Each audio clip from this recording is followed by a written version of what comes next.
Chapter 1. Shadows in the Forbidden Forest. The wind tore through the twisted branches of the Forbidden Forest, sharp with the scent of pine and damp earth. A sliver of moon hung low, its pale light struggling to pierce the dense canopy, casting jagged shadows across the ground. Harry Potter adjusted his glasses, his green eyes scanning the darkness, wand clutched tightly in his hand. Beside him, Hermione Granger moved with careful precision, her wand raised, its tip glowing faintly with a whispered lumos. The air thrummed with tension, every rustle of leaves feeling like a warning. It was their 5th year at Hogwarts, and this was no ordinary night. Hours earlier, Professor Dumbledore had summoned them to his office, his face grave behind his half-moon spectacles. A relic, an ancient, enchanted artifact, had been stolen from the school's vaults, and whispers of dark magic had begun to spread. The thief, Dumbledore suspected, had fled into the Forbidden Forest. For reasons he hadn't fully shared, he'd entrusted Harry, Hermione, and Ron with retrieving it. A test of your resourcefulness, he'd said, his gaze lingering on Harry with an intensity that made his scar prickle. Ron was missing now. He tripped over a root 10 minutes into their trek, twisting his ankle and insisting he'd catch up after a rest. Harry had wanted to stay, but Hermione, ever practical, had argued that delaying would let the thief escape. So, with a reluctant nod, Harry had followed her deeper into the forest, leaving Ron to limp toward Hagrid's hut. Now, it was just the two of them, navigating a maze of gnarled trees and eerie silence. Harry glanced at Hermione. Her bushy hair was tied back in a messy bun, stray strands framing her face in the dim wandlight. Her brow was furrowed, lips pressed into a thin line of focus. She was always like this, on a mission, sharp, determined, her mind racing. Harry admired that, though he'd never said it aloud. There was something about her presence, steady and sure, that anchored him. "Harry, watch your step," Hermione whispered, her voice cutting through the quiet. She pointed to a root jutting from the ground, half hidden by moss. "We can't afford mistakes now." "Right," Harry muttered, stepping over it. His voice echoed faintly, too loud in the stillness. He winced, scanning for movement. The forest seemed to hold its breath. Hermione stopped, her wand light sweeping across thorny bushes. "This isn't right," she said, her tone edged with unease. "The tracks we were following, they've stopped. Just vanished." Harry crouched beside her, studying the ground. She was right. The faint boot prints they'd tracked for an hour ended abruptly, as if the thief had dissolved into the air. "Could they have apparated?" he asked, already knowing the answer. "Not on Hogwarts grounds," Hermione said firmly. "The wards prevent it. This is something else. An enchantment, maybe." She knelt, her fingers brushing the dirt where the tracks ended. Her shoulder was close to his, and Harry caught a faint scent of parchment and lavender. He wasn't sure why he noticed it, or when he'd started to. "A concealment charm," Harry suggested, forcing his focus back. Hermione's eyes narrowed, her wand tracing a slow arc. "Possibly. Or a portkey, though that's unlikely with the wards." She murmured a spell, her wand moving precisely. A shimmer pulsed outward, rippling like water. The air wavered, and a trapdoor materialized, camouflaged against the forest floor. "There," Hermione hissed, pointing. The trapdoor's outline was faint, its wood blending with the earth. "It's charmed to stay hidden." Harry's jaw tightened. "Nice work," he said, meaning it. He didn't know how she always saw what he missed, but he was grateful. "So, we go down." Hermione hesitated, her eyes meeting his. "It could be dangerous, Harry. We don't know what's down there. Maybe we should wait for Ron, or get a professor." Harry shook his head. "If we wait, they'll get away with the relic. Dumbledore trusted us." The idea of turning back felt wrong, like failing a test he didn't fully understand. Hermione's lips pursed, but she nodded, resolute. "All right, but we stay together and stay alert. No rushing in." "Deal," Harry said, flashing a small grin. Her eyes softened slightly, though she didn't smile back. They approached the trapdoor. Harry gripped the rusted iron ring, wand ready in his other hand. Hermione stood close, her wand trained on the door, her breath catching as he pulled. The door creaked open, revealing a narrow stone staircase spiraling into darkness. A cold draft rose, carrying the musty scent of earth and old magic. "Lumos Maxima," Hermione whispered, her wand flaring brighter. The light revealed carvings on the walls, ancient runes, twisting like vines. Harry didn't recognize them, but Hermione's sharp gasp said she did. "Protection runes," she said softly. "Old ones. Whoever set this up didn't want just anyone getting in. Or out, Harry added grimly. Their eyes met, a silent understanding passing between them. They were in this together. Harry took the first step, his trainers scuffing the stone. Hermione followed, her wand-like casting long shadows. The staircase descended endlessly, the air growing colder. Harry's scar prickled faintly. Not the sharp pain of Voldemort, but enough to unsettle him. The staircase ended in a small, circular chamber. The walls glowed with sickly green runes. A stone pedestal stood in the center, holding an ornate box etched with intricate designs. The relic, Harry thought, his heart pounding. But the air felt wrong, heavy with unspoken menace. Hermione's hand brushed his arm, her eyes fixed on the shadows in the corner. Her wand trembled slightly. Harry, she whispered, there's something here. The shadows moved, forming a tall, cloaked figure, its face hidden beneath a hood. A guttural laugh echoed, chilling Harry's spine. He raised his wand, a spell forming, but Hermione was faster. Protega, she shouted, a shimmering shield springing up. A jet of red light slammed into it, sparks flying. Harry pulled Hermione behind the pedestal as another spell missed them. Who are you? Harry demanded, his voice steady despite his racing pulse. The figure didn't answer, raising its wand again. They were outmatched, and Ron was still out there, injured. But Hermione was beside him, her shoulder against his, her breathing quick but controlled. Harry felt a surge of courage, not just for himself, but for her. On three, Hermione whispered, her eyes locked on his. Together. Stupefy. Harry nodded, gripping his wand. 1, 2, 3. They leapt up, wands blazing. Stupefy. They shouted, twin red jets streaking toward the figure. It dodged, but one spell grazed its shoulder, making it stagger. Harry grabbed the box, shoving it into his pocket. Run, he yelled. They sprinted for the staircase, spells flying overhead. Hermione's shield flickered with each hit, her face strained as she held it.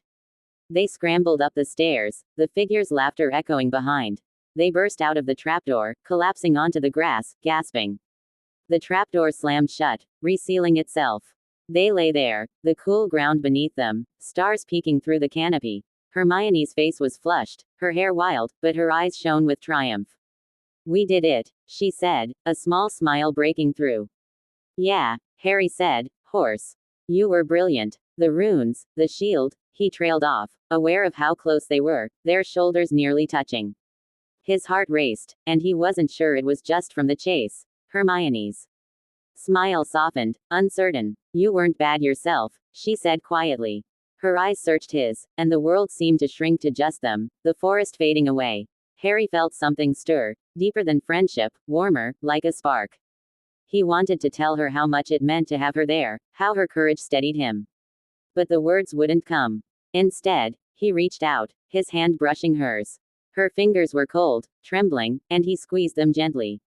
She didn't pull away. Her fingers curled around his, holding tight. We should get back, Hermione said softly, her voice barely audible. But she didn't let go. Yeah, Harry agreed, not moving. The relic was safe, the mission done, but something had shifted. As they sat there, hands clasped in the quiet forest, Harry knew he wanted her by his side, always. Chapter 2. Whispers in the common room. The fire in the Gryffindor common room crackled softly, casting a warm, flickering glow across the worn armchairs and faded tapestries. The room was quiet, save for the occasional pop of embers and the distant hoot of an owl outside the tower windows. It was well past midnight, the other students long since retreated to their dormitories, leaving the common room to Harry Potter and Hermione Granger. They sat side by side on a threadbare sofa near the hearth, the stolen relic, a small, ornate box, resting on the low table before them. Its etched surface glinted in the firelight, seeming to hum with a faint, unsettling energy. Harry leaned forward, elbows on his knees, staring at the box. His glasses slipped slightly down his nose, and he pushed them up absently, his mind still replaying the chaos of the Forbidden Forest. The cloaked figure, the chase, the way Hermione's shield had held against those spells, it all felt like a dream now, blurred at the edges.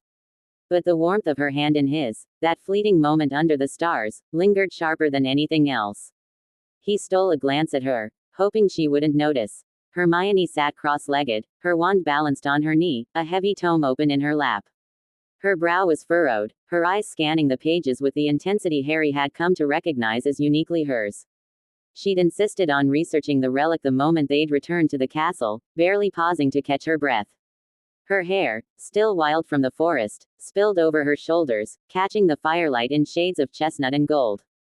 Harry found himself staring longer than he meant to, his gaze tracing the curve of her cheek, the way her lips moved slightly as she read. "Do you think it's safe to keep it here?" Harry asked, breaking the silence. His voice was low, almost hesitant, as if he didn't want to disturb the fragile quiet between them. Hermione looked up, her brown eyes meeting his. For a moment, something flickered in her expression, something soft, unguarded, but it vanished as quickly as it came. "It's not ideal," she said, closing the book with a soft thud. "But Dumbledore said to hold on to it until he could examine it tomorrow. Besides, I've cast a few protective charms around the table. No one's getting near it without us knowing." Harry nodded, trusting her implicitly. Her spells were always flawless, her mind a step ahead of everyone else's. "You're sure those charms will hold?" he asked, not because he doubted her, but because he wanted to keep her talking, to keep her close. She raised an eyebrow, a hint of a smile tugging at her lips. "Harry, I've layered a disillusionment charm, a repelling charm, and a rudimentary alarm spell. If anyone so much as breathes on that box, we'll know. Honestly, you should have more faith in me by now." "I do," he said quickly, and the sincerity in his voice made her pause. Their eyes locked again, and Harry felt that same pull. From the forest, that spark he couldn't name. He wanted to say more, to tell her how her quick thinking had saved them, how her presence made the impossible feel possible. But his throat tightened, and he looked away, his cheeks warming. Hermione cleared her throat, shifting slightly on the sofa. "Anyway," she said, her tone brisk, "this book mentions artifacts like this one. It's called Relics of the Old Magic, and it says objects like this box are often imbued with protective enchantments, sometimes tied to specific bloodlines or intentions. The runes we saw in the chamber match some of the descriptions here." She tapped the book, her fingers lingering on the page. "But there's something odd. The text hints at a secondary enchantment, one that might affect the people around it." "Affect how?" Harry asked, leaning closer. Their knees brushed, and he froze, hyper-aware of the contact. Hermione didn't seem to notice, or if she did, she didn't pull away.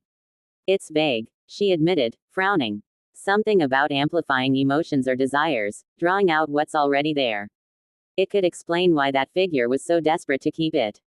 Or why." She trailed off, her eyes flicking to his and then away, as if she'd said too much. Harry's heart skipped a beat. "Why what?" he pressed, his voice softer now. He wasn't sure what he was asking, or what he wanted her to say, but the air between them felt charged, like the moment before a spell was cast. Hermione hesitated, tucking a strand of hair behind her ear. "Nothing," she said quickly. "Just, we should be careful with it, that's all. Until Dumbledore tells us more." She set the book aside, her movements careful, deliberate, as if she needed something to focus on besides him. Harry watched her, his mind racing. He'd always known Hermione was brilliant, brave, the one who held them together when things fell apart. But tonight, something felt different. The way she'd stood by him in the forest, the way her hand had fit in his, it wasn't just friendship anymore, not for him. He wondered if she felt it too, or if he was imagining things, caught up in the adrenaline of their mission. "Harry," Hermione said suddenly, her voice cutting through his thoughts. She was looking at him now, her expression unreadable. "Back in the forest, when we were running, you didn't let go of my hand. Not once." He blinked, caught off guard. "I didn't want you to fall behind," he said, but the excuse sounded weak even to him. His face flushed, and he rubbed the back of his neck, a nervous habit. "I mean, it was chaotic, and I just wanted to make sure you were okay." Her lips twitched, almost a smile. "I can handle myself, you know." "I know," Harry said, and this time, he didn't look away. "But I wanted to anyway."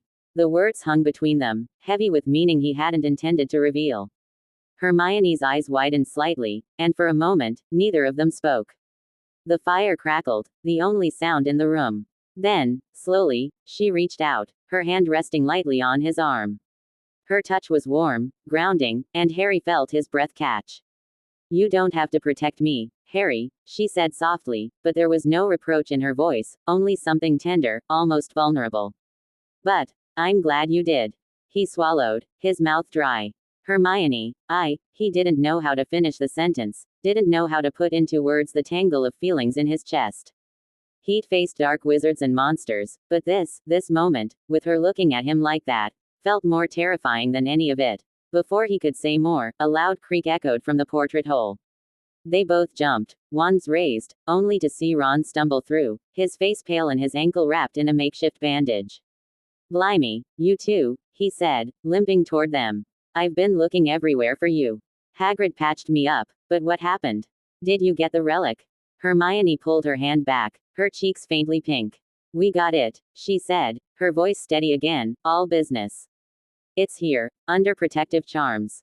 But we ran into trouble. A cloaked figure, some kind of dark magic."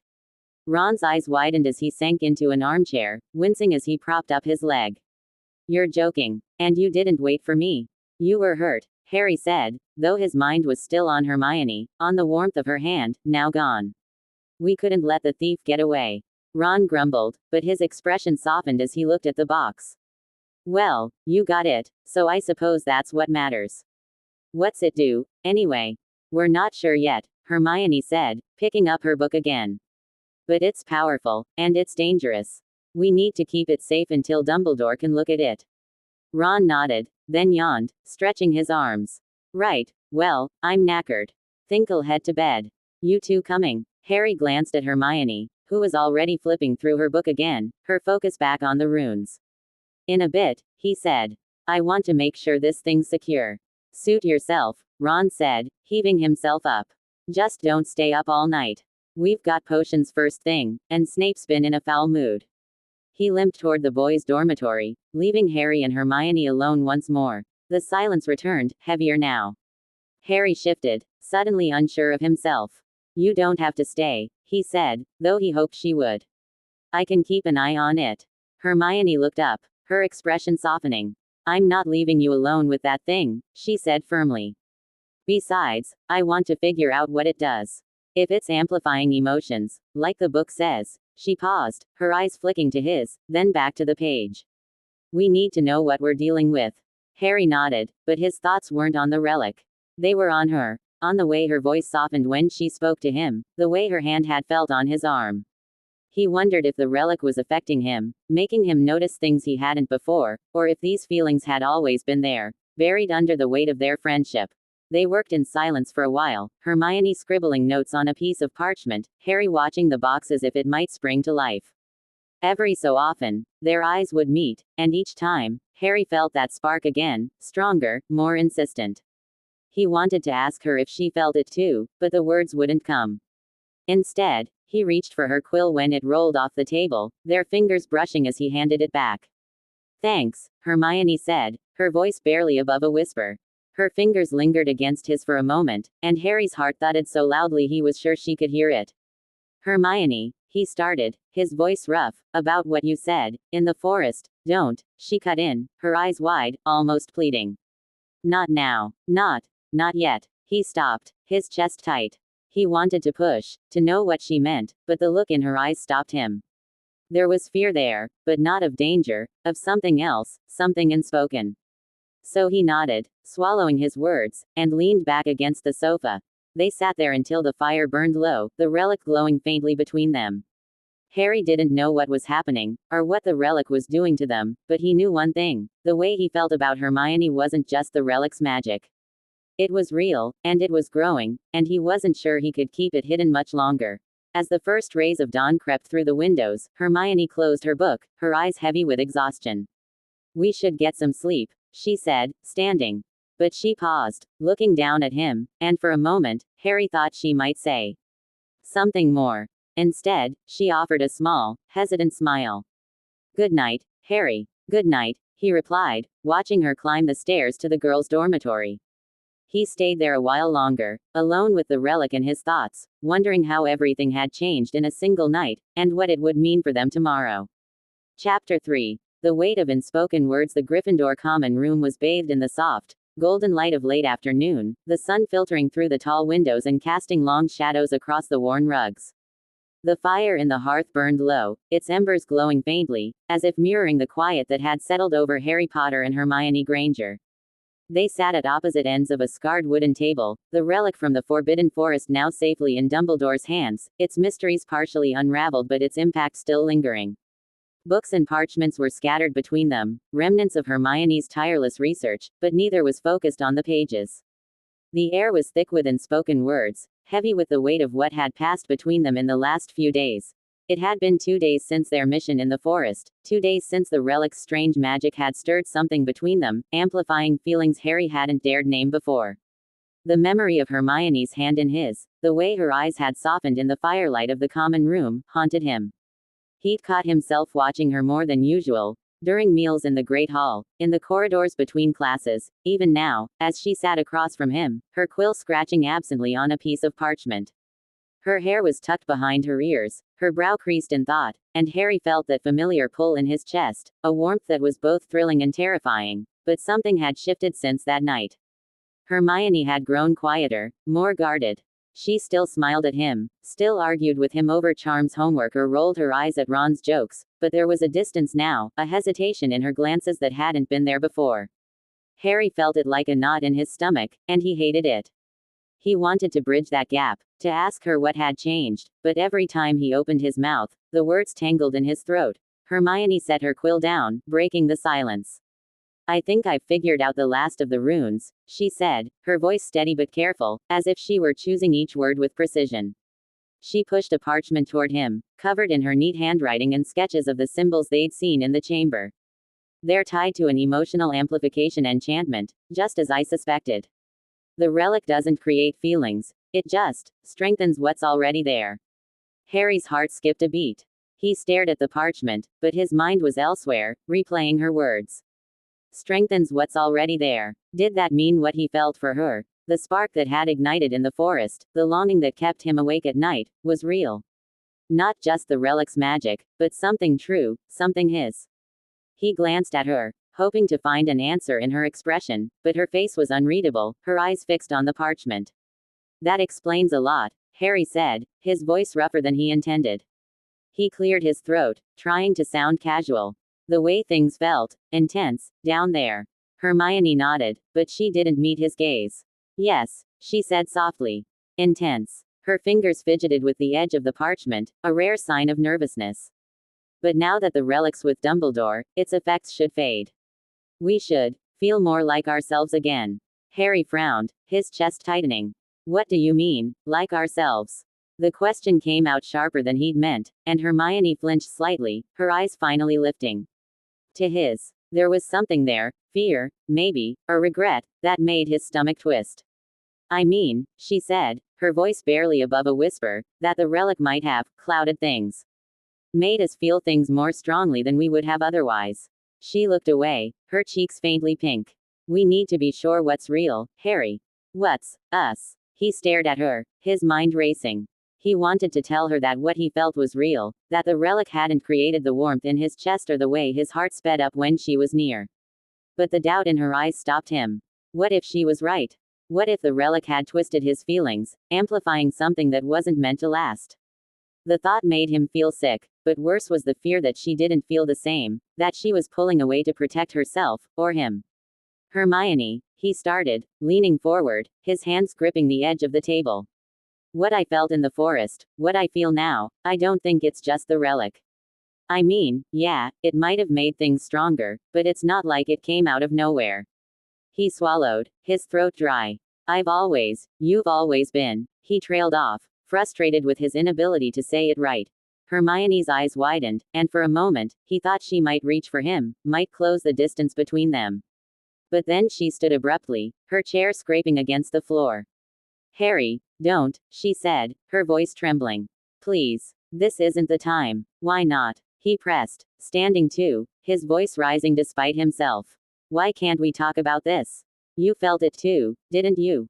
In the forest, when we..." He stopped, his face heating as he remembered the way her hand had clung to his, the way her eyes had searched his in the firelight. Hermione wrapped her arms around herself, as if trying to hold herself together.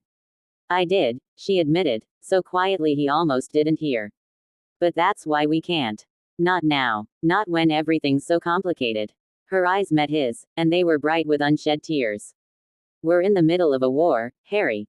Voldemort's out there, and you're the chosen one. You have enough to carry without us, making it harder. Harry's heart sank, but he shook his head, stepping closer. You're not making anything harder, he said fiercely. You're the one who makes it bearable, Hermione. You and Ron, you're why I keep going. And you, he hesitated, his voice softening.